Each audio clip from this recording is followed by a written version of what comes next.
I certainly feel that your idea of what you are an opponent against is the extreme version of it. And I know we're going to certainly talk about how these terms relate to slavery. And so before we even preview that too much, but just imagine the oppressor who is attempting to control the productivity of their workers, their slaves, in a way in which they have complete control of that environment. Mm-hmm. So even any inkling of that is a clear version of punishment, but that's like on a continuum, the extreme version of it. On the smaller end of it, like I mentioned before, it can just be merely addressing a situation in which you are attempting to decrease that behavior or the frequency of that behavior from happening in the future. So once again, I think it's important for us all to understand that punishment does not necessarily have to be the extreme severe version of it. It can look differently, and sometimes the lesser version of it is a way in which some people would argue that you need to address it in that way. If an individual has exhibited an aversive behavior towards you, you want to let that person know this is not right.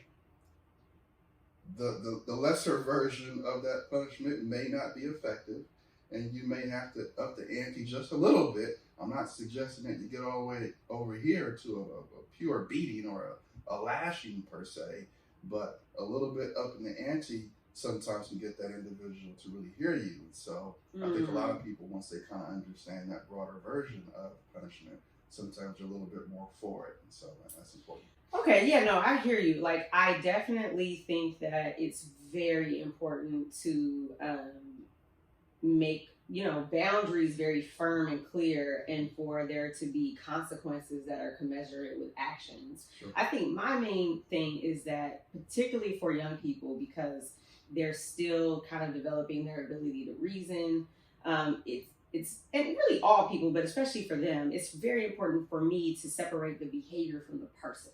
Certainly. And I think sometimes what happens with, certain forms of punishment is young people or people in general walk away feeling like I am a bad person. Sure. Instead of what I did was not okay. And so for me, to your point about effectiveness, if you're not firm enough, you're doing them harm, right? Because you need to help them understand the real life consequences of their behavior. Sure. And we talk a lot about in youth development how when we're overly permissive, when we're not firm, we're not helping our young people develop the life skills that they need to be successful in the world.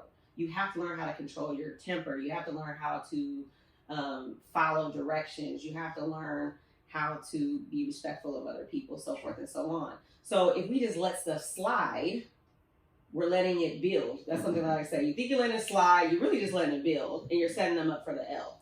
And arguably, you let it slide, you could be reinforcing that behavior. Right, you absolutely are. Anytime an individual or a human being, even a mammal, right? So I think we're, at some point in time, we'll talk today about kind of the classical conditioning, operant conditioning, and some of these research projects have been validated on animals before we get to human beings. But mammals and people in general, once they understand that something is okay, you are going to increase the chances of that behavior happening again. Just a real life example, someone who is in a relationship and they are being cheated on constantly, if they continue to take that person back, no matter what, you indirectly communicate to that other individual that what you're doing is okay. I'm going to accept you. I'm going to love you regardless. And that's its own, topic in and of itself that we could talk about. But we do have to be very careful about when we reinforce behaviors, and we may have the best intentions, but that behavior could be reinforced, and next thing you know, the frequency of it is certainly going to be increased. Yeah, and I think again we just have to remember we're not doing them a favor, right? We think we're doing them a favor, like, oh well, I love you, let's go take you back, but you're preventing their growth in addition to creating unhealthy conditions for yourself. So I guess this is a good segue. We've been talking a lot about this idea in the context of children and youth development.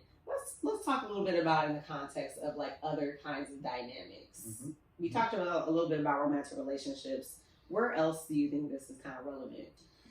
certainly in any relationship. Mm-hmm. So romantic relationships, work relationships as well. So when you got to think about the term relationship, it's a broad term. Many people automatically just go to intimate relationships, but let's imagine your coworker Mm-hmm. or your supervisee or your boss.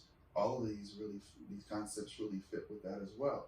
For example, let's say your boss wants you to be on time more, and that's just kind of your thing. Is that you're just not the timing person? Oops. But That's the read of my life. But go ahead. but when you're there, you're providing the most quality work that one can imagine. So if your boss wants to see you on time more, he or she can do it in one of two ways: through a punishment sort of phase, and once again, think about it on a continuum. They can say to you, for example, Selena, I really need you to be on time more, and this is important for the organization, and sometimes it affects your coworkers. You're not really aware of it. We really need you to be on time more. That's a form of punishment, right? They're attempting to increase that or decrease the behavior. Decrease the behavior of you being late or tardy. They can, of course, in that same example, punishment can write you up, right? That's a form of punishment. They can give you a tongue lashing. They can treat you with disrespect and ignore you. All of those are really behaviors that qualify as punishment.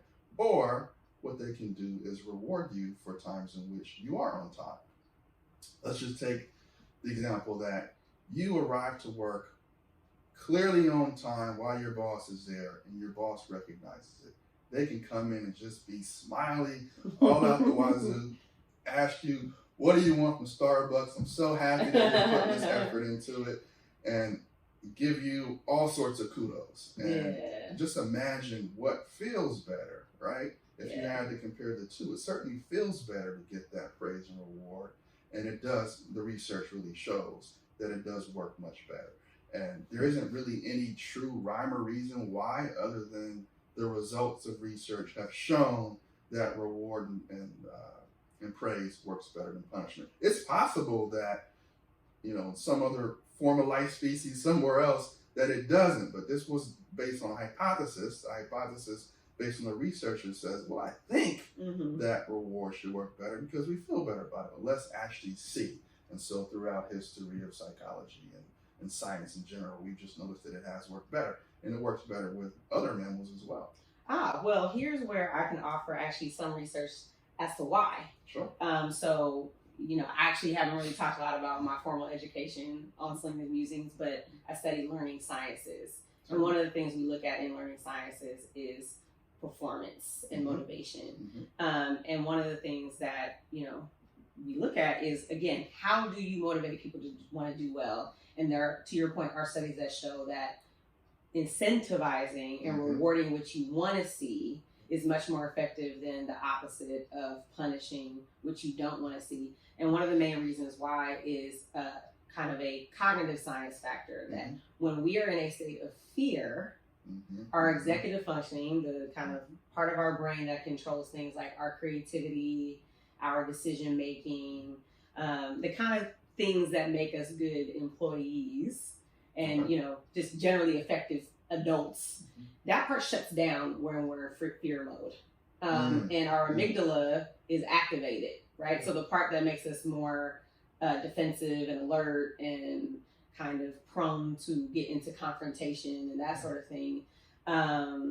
So that's one of the reasons, because you're not able to think clearly when you're being punished most often, because you go into fear mode, and that part of your brain that's able to really integrate the lesson is just not working, right? Which is one of the reasons why, and I'm still stuck on the word, I like the idea of accountability in a way that does not feel punitive, because it's very important that we help people become aware of how their actions are affecting people and what's not okay. But in my experience, there are ways to do it that don't feel like a punishment. They might clinically be considered that, they don't feel like a punishment. Certainly, I'm in full agreement with what you said.